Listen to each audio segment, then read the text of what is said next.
I'm here with Professor Michael Hammond from Britain, and I want to ask you, first of all, I want to thank you for accepting our offer, and I want to ask you some questions about our field.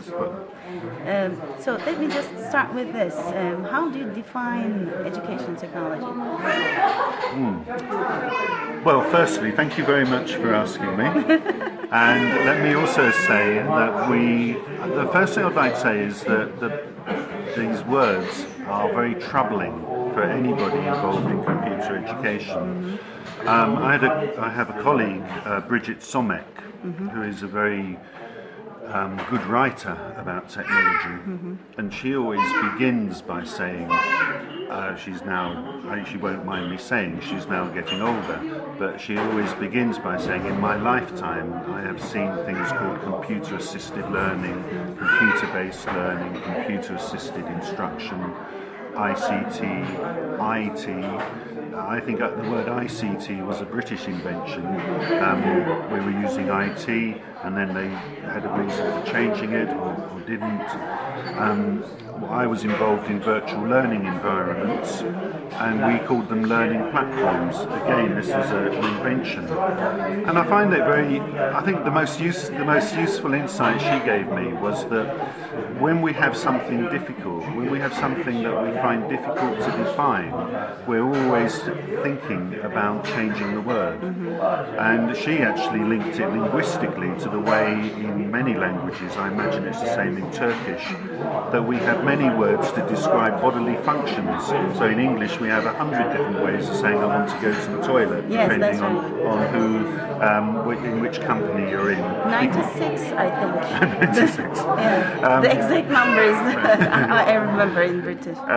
So yeah, we have all these different ideas, and it's almost like if we redefine the word, we've made some effort in uncovering the confusion, the conceptual confusion.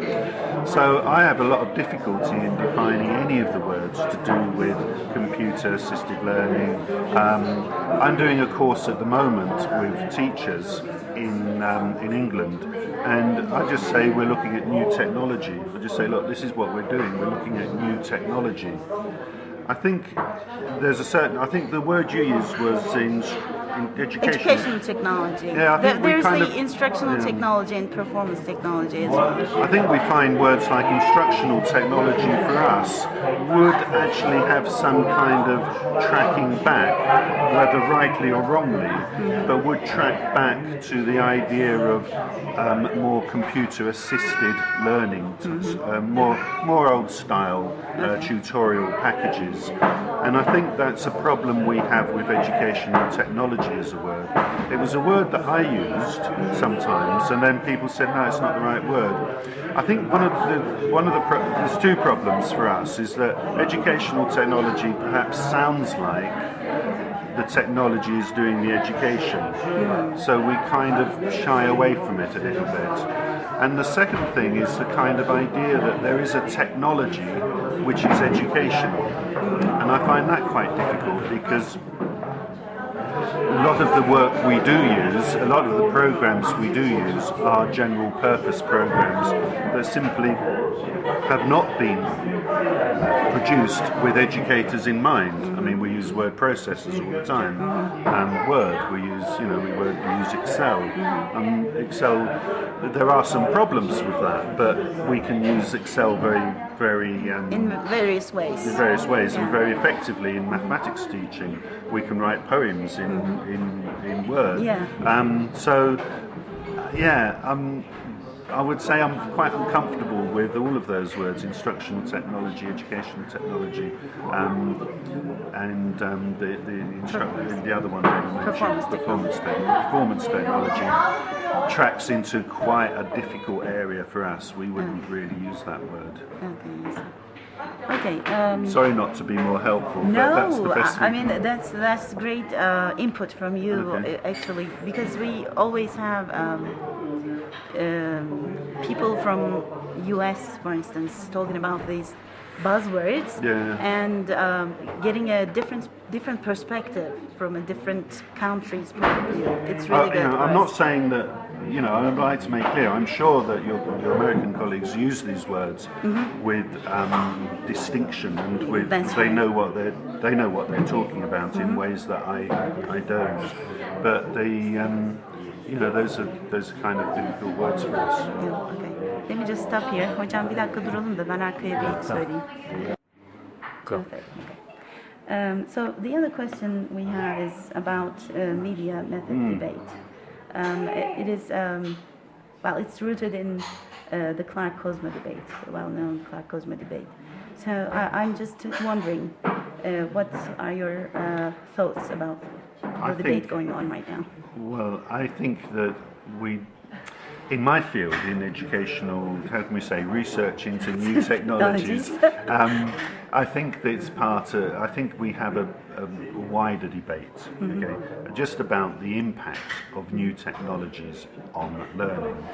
And it's something I've been interested in for a long, long time, because I think there's a real two fundamental problems. The first is trying to show any causality. How can you show that this has an impact on this? And when you look at a lot of the examples that people give about impact, they are showing very small-scale research, which is not bad. I mean, I'm not saying that's wrong, but it doesn't offer you that kind of causal relationships. You haven't got the numbers to deal with that. I think also the problem is technology is new, and it's almost impossible to untangle what the impact of the newness has. So some things are. I became very interested in new technology when I started doing online forums, and it was very noticeable. It's very noticeable to me that when you do that today, everybody just gets on with it. It's online forums saying, what's the problem? When I first started, my colleagues looked at me with incomprehension. I said, this is what I'm doing. And they used to say, why would anybody want to do that? And the students would say, what is all that about? Why are we doing this? And it was, you can't take it out of its context. You can't take the measurement of learning or the evaluation of learning out of the sort of historical context that it's in and the wider curriculum context. That's a very very important point. And I think what we have as human beings, and particularly as researchers perhaps, but we're hardwired to look for causality. So we have to explain things. So we're offering explanations and saying this caused this to happen. And I don't think it's like that at all, certainly with technology, but I don't think it's like that in general. I think we have to own up a lot more and say, we don't know, this is our best bet. This is our best bet that we can make this statement that learners enjoyed using it, or learners changed their attitude to something. Learners found this. They can remember the stuff they learned more easily. And I just don't think that's I don't think you can prove those kind of things. I think you're much better looking for analytical explanations and saying this worked better because the media in this was appropriate. And this idea that there is some, obviously in some contexts, media works. Different media work better. For example, if you're, if you want to capture. If you're learning history and you want to capture the emotion of Martin Luther King addressing the crowd, you need to see that. But if you want to analyse what he said, you're much better off looking at the text, and then you can do the analysis of the metaphor. So different media obviously have different value, different values. They work in different ways. So for example, one of the things that you obviously at a very basic level you're interested in, that it takes much longer to listen to something than to read something, and that can be very frustrating for learners. But for other learners, it's entirely appropriate and entirely valuable. So it goes back to context all the time. I think, you know, it's silly to have this argument and say, you know, this media is better, or even to say as a point of principle, multimedia is better than monomedia. I don't think it's like that. I think everything is very contextual. And I think, you know, the best you can say about multimedia is that it gives you choices. That I think too little is made of that, and I think people like to, you know, you can't go wrong if you give people the choice of listening or the text, and I think that's valuable. But overall, yeah, I think we need to look at the context, and we need to be confident about the explanations we give, and be confident enough to say, I think this works because of this. My students thought this worked because of this. You know, I feel confident that this is something that is valuable. So we have to be more critical thinkers when we're doing research, and we should look at it more from a more analytical point of view. More analytical, but also, I would also say to keep it simple, oddly enough. Oh, okay. I would say to people, you know, I think always when I'm working with PhD students, I'm always saying that, you know, you have all these questions, all these tools, all these things. What's the real basic question you're asking yourself? And it's actually getting it down to a very simple question and very simple tools for addressing the question, which I think it makes for powerful research and powerful evaluation. Okay. So you also talk about novelty effect, right? Yes. How can we make sure or be sure about the effect of or the impact of new media use in certain contexts? How can we be sure it's not novelty effect, you said? I think it's something I was interested in because in the UK context we had lots of studies to do with using ICT at school, and often they would end up saying that, well, there's two things I'd like to say. One is that, you know, for nearly all of these studies lack a longitudinal perspective, and so you get very strong statements about from snapshots of life, and it's like, and you think, no, you know, and it's so obviously a difficult concept. The work I had in mind was interactive whiteboards. There was a study in the early days. They did a study of London. They did some London schools, and what they were able to do was to be able to contrast school, because it was a rolling program. They were able to contrast schools which had interactive whiteboards and schools which didn't have interactive whiteboards, and they had like a 1 year period in which that was the case.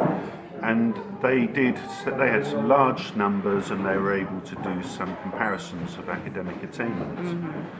And the statement I remember was, you know, the academic attainment, they couldn't show any difference. And no significant difference. And he said this was not surprising because it was new. Yeah. And I'm just thinking, if it had been the other way round, it would have been completely different. They'd have said, this is a marvellous new thing. And, you know, you can't get away with that, you know, because you could equally argue, you could look at the same data and say, okay, it should have had more impact, because, and maybe that's true of interactive whiteboards, it should have more impact at the start because children are suddenly seeing multimedia in their classrooms. There is an argument that as it goes on and on and on, children are overdosed, they use multimedia too much.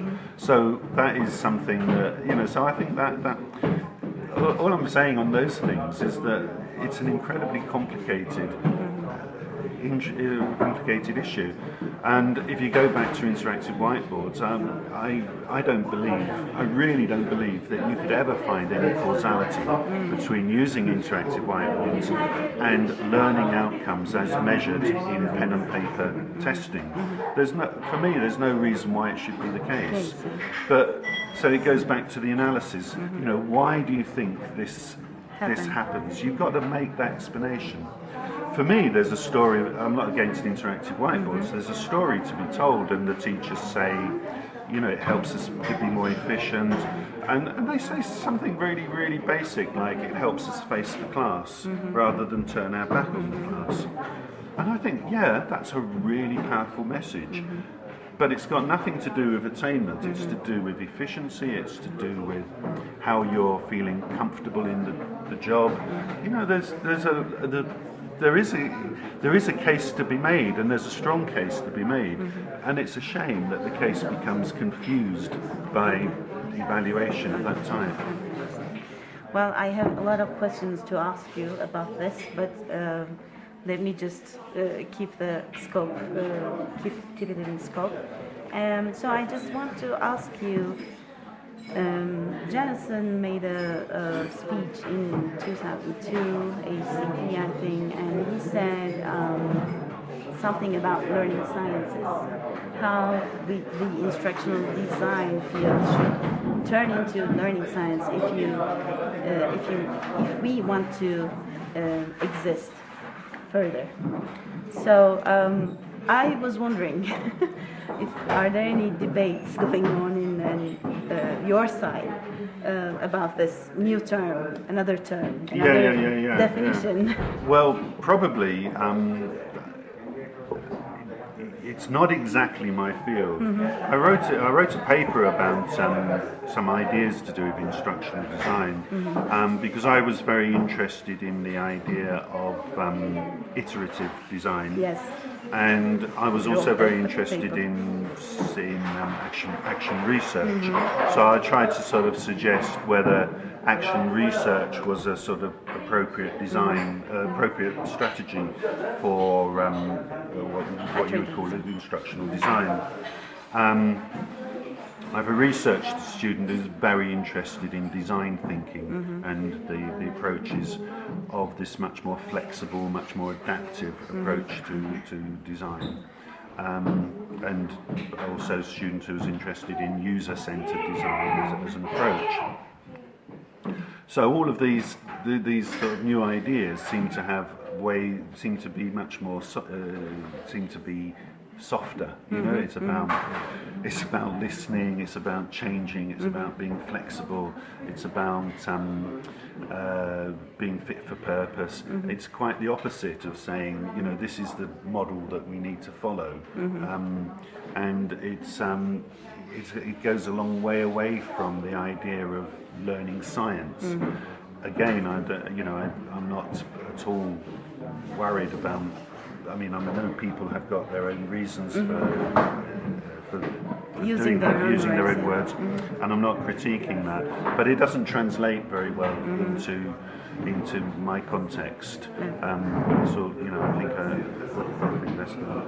And I think science, you know, we have in education, we have this debate every now and then, and it causes us a lot of problems in England about whether education is a social science. And it causes us more problems than French or the Germans. They seem to be quite happy about education as a science or social science in general. Whereas now we don't even talk, well, we tend not to talk about social science, we talk about social research, which is kind of that shift away from the idea of, you know, when we think of sciences in UK, we think of experimental method, we think of the methods of natural science. From a more practical point of view, how, from the application point of view, right? Yeah, but from the, I think there's a softer use of the word science, which just simply refers back to being analytical, to being to making justified statements.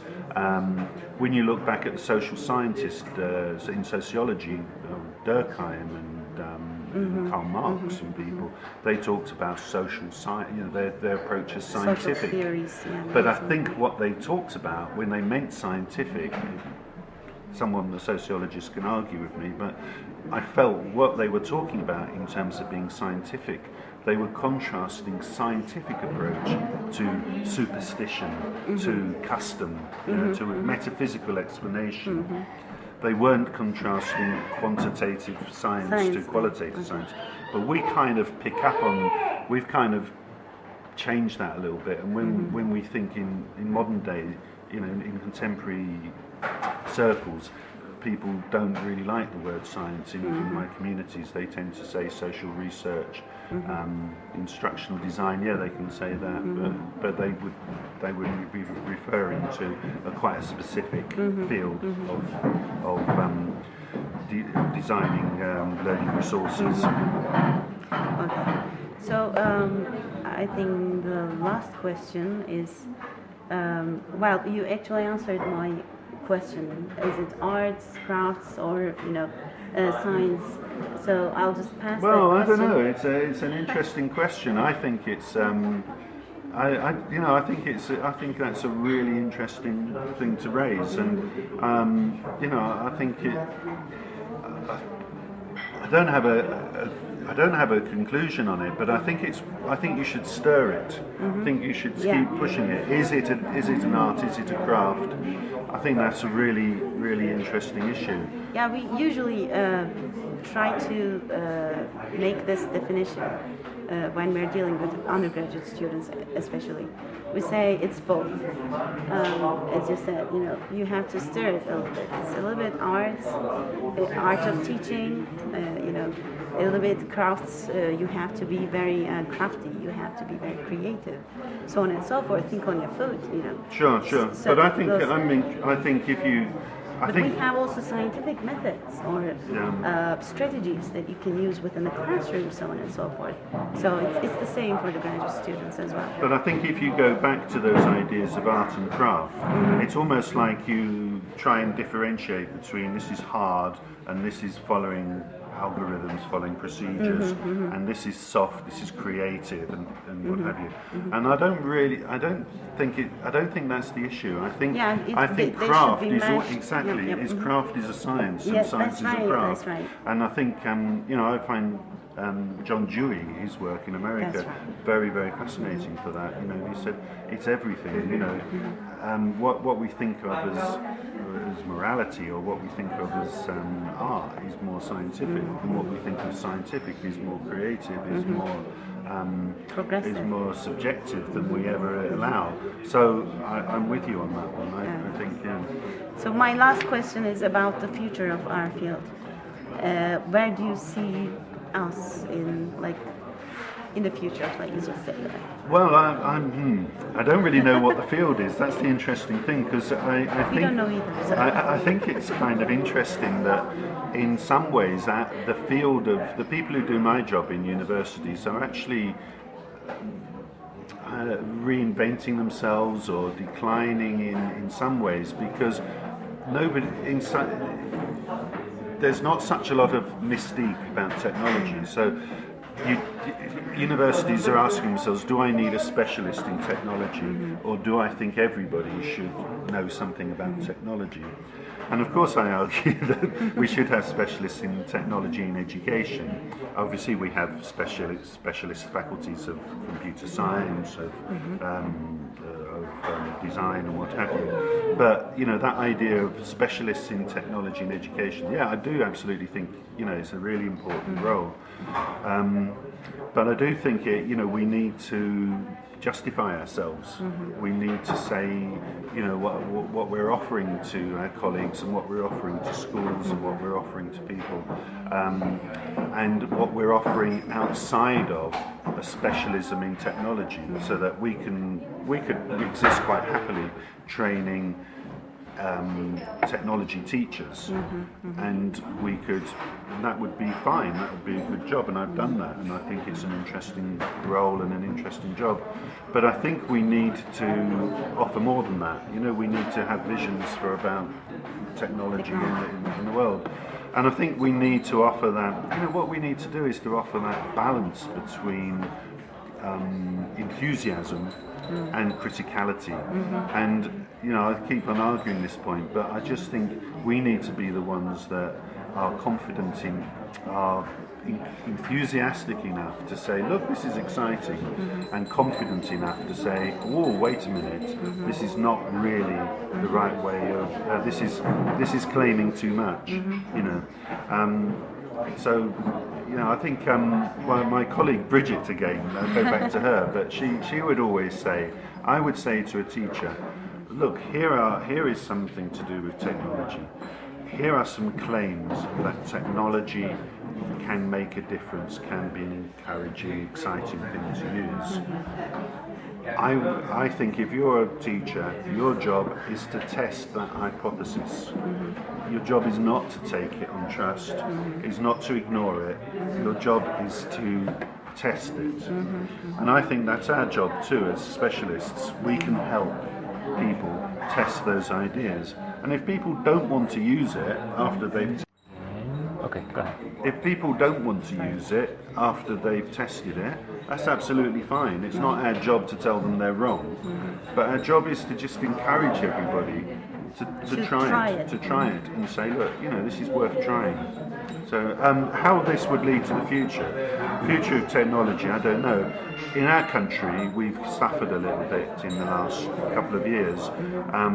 You know, we've lost our big organisation, Vector, which encouraged the use of technology. Yeah, and what's happened is that, but at the same time, schools are still continuing to use technology. And, you know, it hasn't stopped schools adopting iPads, for example, or other things. So I'm sure that the use of technology will carry on. One of the things, you know, that we're debating at the moment is whether technology is going to make a difference. If you look at it historically, you would probably say technology hasn't made much difference. But can you still say that in a world which is ever more technologically rich, and in which people, I think it's that breakdown between home and school use. One of the sort of things I discovered was when we were talking with trainee teachers, is that we asked them who was influential in helping them learn to teach. And we imagine they would say the tutor, the teacher, the teacher who monitored them in school, or maybe their colleagues, we call them the mentors and the tutors. And the highest thing that came out was online resources. And it was like, we asked about it, and it was about, some of it was about forums and just putting questions on forums, and some of it was just accessing stuff. And I've checked this out with other people who've come up with similar findings, and they were saying to me, but you know, why are you surprised? Of course it's that they would do that, because it's safe. You don't have to expose to the teacher that you don't understand. You can just check it out and then come back. So, you know, I found that a fascinating finding, and I think, what would happen? You know, what will happen if if teachers who use this as routine, and all these pupils who use it as routine, start, you know, and what will happen in the future? You know, it's got to change. Even if what happens in the school maybe looks the same, maybe behind the scenes what is happening will look differently. So I think maybe there'll be surprising ways, unplanned, unexpected ways in which things will change. But I don't know, we've been saying for so long, in my lifetime always, we must change the assessment systems. And we haven't. And, you know, they're getting worse, if anything. So I don't know what you do about that. I mean, that would be the big change, is to say, look, we need to rethink what we think. We need to rethink our idea of knowledge. We need to think about how we assess it. The whole thing needs to change. I don't know when that will happen, and that would be the big change. But I think behind the scenes, I think there'll be lots of things that will a lot of things are changing already, and I think lots of things will continue to change in the future.